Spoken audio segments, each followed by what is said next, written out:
There's often an unfortunate divide between pastors and evangelists.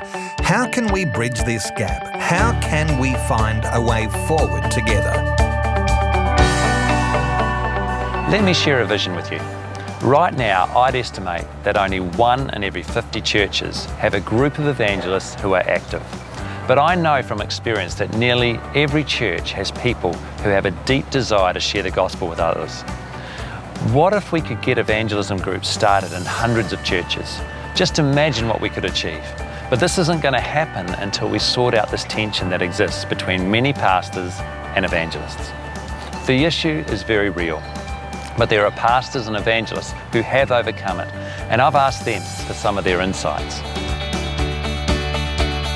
I feel sad that there have been evangelists that have lacked the maturity and grace to be a blessing to their churches. When pastors embrace and partner with good Ephesians 4 evangelists, I believe they'll see an equipping of their people and an increase in the harvest. We need evangelists, like really and desperately need. The church is not good at the Great Commission, and we need evangelists to help mobilise the everyday Christian. When we realise we need them, need their help and their skills, then we will be ready to work out how to partner with them. As pastors, I believe we must embrace true equipping evangelists within the local church to train and mentor the body. If they are embraced more in churches, churches will grow not only numerically, but in maturity and confidence. I recently spoke with a successful businessman who said that his key employees, his go-getters, are often a pain in the butt, but they get results. If you want your business to be mediocre, he said, then play it safe. Stick with people that are easy to control. Then he said to me that in the same way, some pastors are not utilising a great resource. They're evangelists because they can be a bit hard to handle. Evangelists are a gift to the local church. Not everyone has the boldness or desire to share the gospel with people they don't know.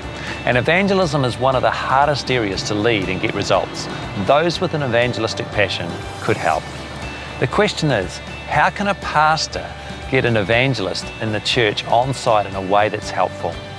I know evangelists can be hard to work with, but it's worth the effort because it's about connecting people with God. As evangelists, one of the challenges that we face is in feeling the urgency of reaching out, we can lose patience with others or become pushy or judgmental. This doesn't help our cause. We need to learn how to channel the zeal in a way that is helpful and healthy as a part of the local church. It takes humility to work under our church leadership. Pastors know the people best, and if our goal is to help equip others, then your pastor is the best person to talk with about the most appropriate way forward. Get connected.